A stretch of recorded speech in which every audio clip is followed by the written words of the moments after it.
बिस्मिल्लाहिर्रहमानिर्रहीम, अस्सलामुअलैकुम। मैं हूं माहम और आप देख रहे हैं माहम एकेडमी।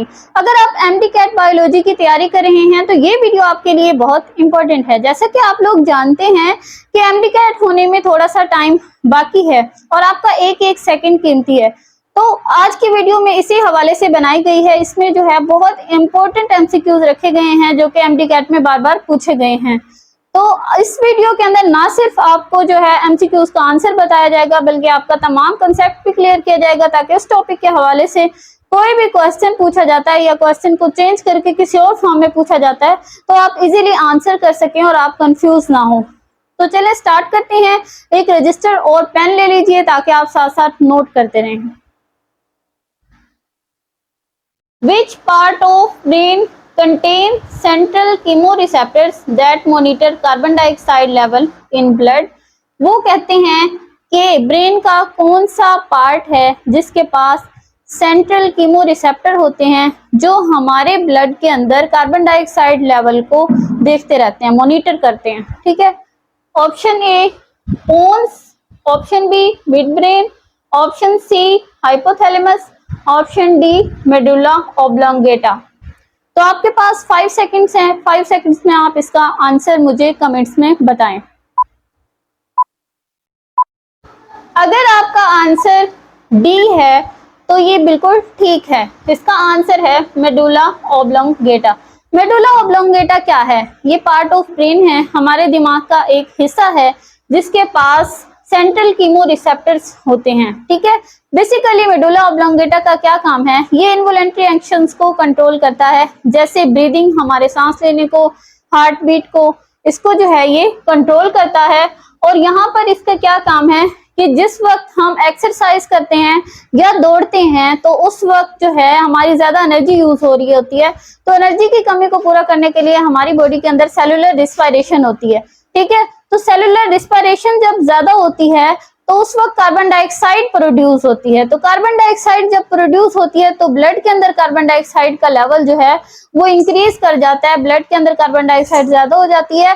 फिर क्या होता है कि जो हमारे पास जो ये है मेडुला ऑब्लोंगेटा, इसमें मौजूद सेंट्रल कीमोरिसेप्टर इस चीज को डिटेक्ट कर लेते हैं कि जो है ब्लड के अंदर कार्बन डाइऑक्साइड का लेवल इंक्रीज हो चुका है। फिर वो क्या करते हैं, वो जो है रिस्पायरेटरी सेंटर को सिग्नल दे देते हैं और रिस्पायरेटरी सेंटर जो है ब्रीदिंग को इंक्रीज कर देता है, हमारे सांस लेने की रफ्तार को तेज करता है। जब हमारा ब्रीदिंग रेट इंक्रीज होता है तो जो एक्स्ट्रा कार्बन डाइऑक्साइड थी हमारे ब्लड के अंदर वो जो है हमारी बाहर निकल आती है, हवा में वापस आ जाती है।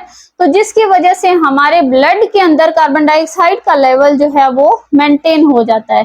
तो इस तरीके से जो है मेडुला ऑब्लोंगेटा हमारे जो ब्लड के अंदर कार्बन डाइऑक्साइड के लेवल को मेंटेन रखता है। तो मूव करते हैं नेक्स्ट की तरफ।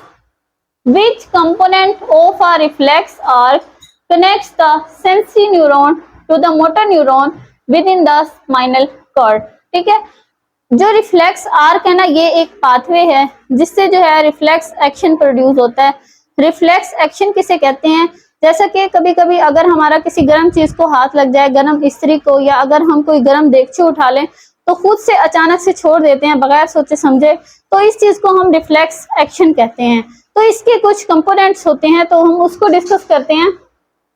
इसमें पूछा जा रहा है कि कौन सा कंपोनेंट है रिफ्लेक्स आर्क का जो सेंसरी न्यूरॉन को मोटर न्यूरॉन से कनेक्ट करता है, जोड़ता है। ठीक है, हमारे स्पाइनल कार्ड के सेंसरी न्यूरॉन को मोटर न्यूरॉन से कनेक्ट करता है, ऐसा कौन सा कंपोनेंट है?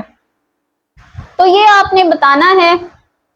ऑप्शन ए है receptor, option B effector, option C muscle fibre, option D associative neuron. अगर आपका आंसर डी है एसोसिएटिव न्यूरॉन तो वेरी गुड, आपका आंसर बिल्कुल ठीक है। अब हम रीजन देखते हैं कि इसका आंसर एसोसिएटिव न्यूरॉन क्यों है।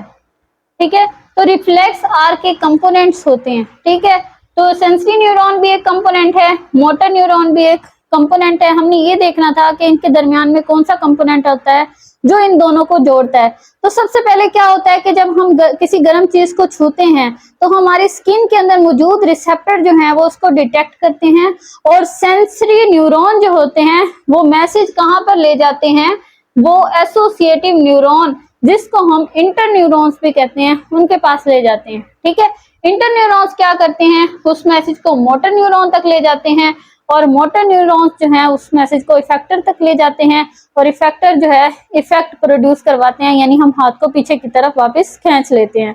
ठीक है, तो ये था इसका बेसिक कंसेप्ट। उसके बाद हम नेक्स्ट एमसीक्यूज की तरफ जाते हैं।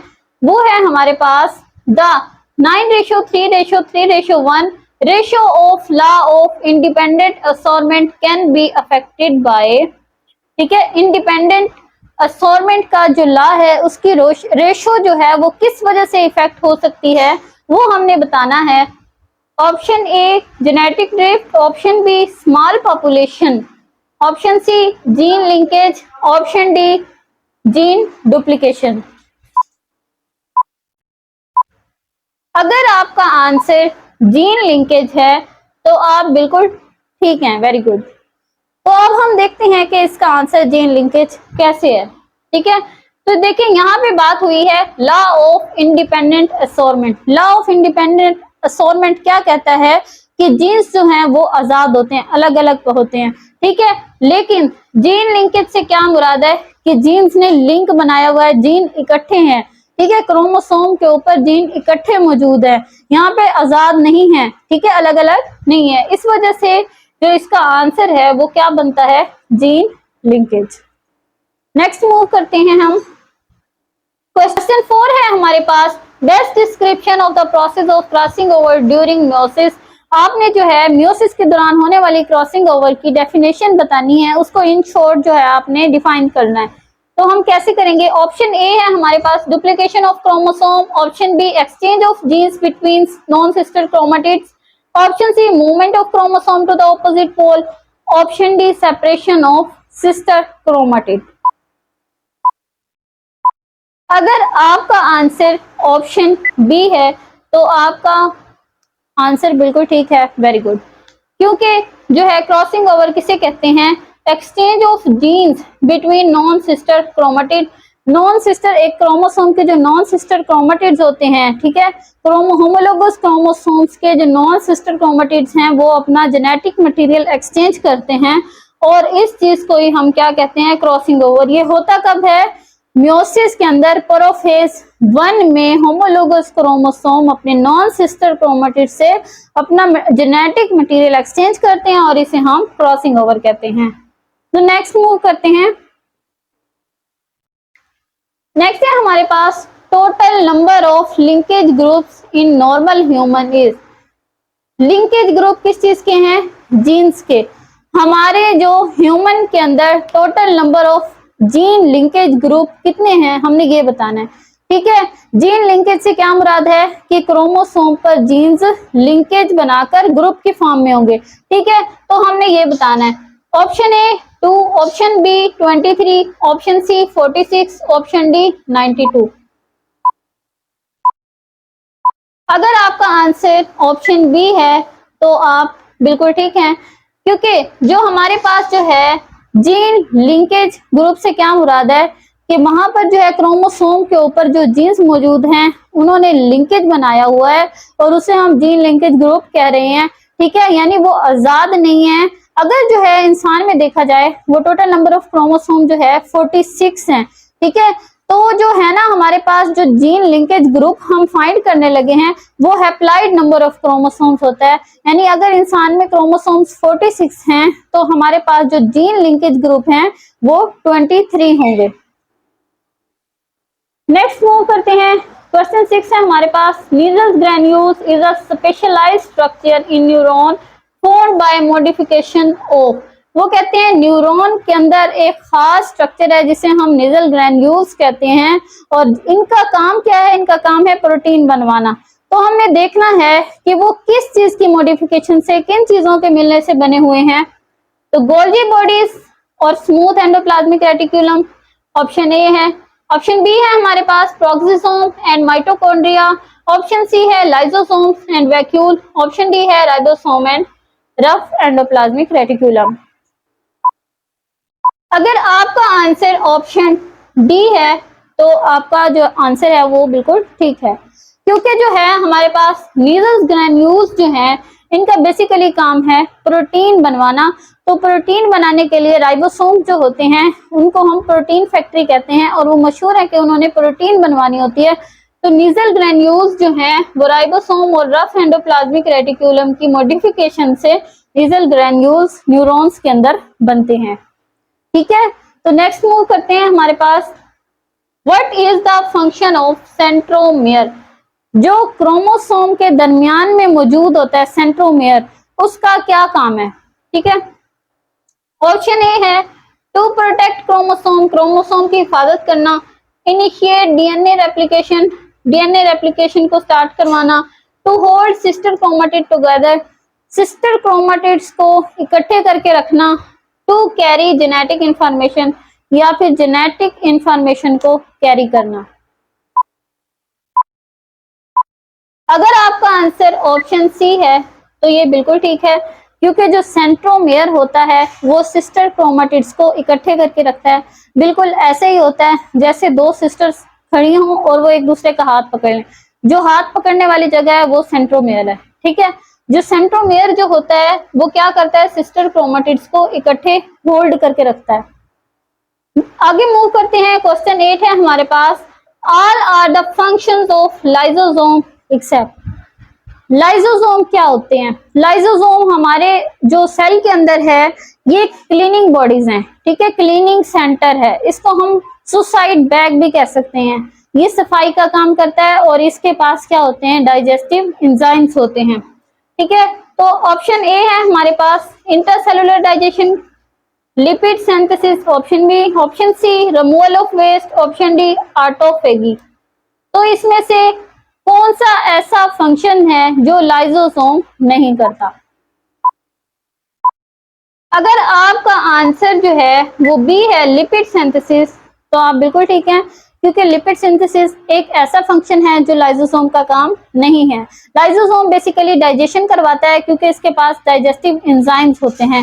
जैसा कि ये सेल के अंदर मौजूद जो होता है चीजों को डाइजेस्ट कर लेता है, सेल के अंदर मौजूद वेस्ट जो प्रोडक्ट्स होती हैं उनको भी रिमूव कर देता है। उसके अलावा ऑटोफेगी करता है, अपने अंदर मौजूद ऑर्गेनेलिस को भी ये ब्रेक डाउन कर सकता है। ठीक है, तो जो लिपिड सिंथेसिस का काम है ये बिल्कुल भी नहीं है लाइसोसोम का, क्योंकि लाइसोसोम का जो काम है वो है ब्रेक डाउन करना और जो है हमारे पास डाइजेशन करवाना। उसके बाद है हमारे पास question 9, kidney perform their osmoregulatory role under of ADH anti diuretic hormone type of urine produce.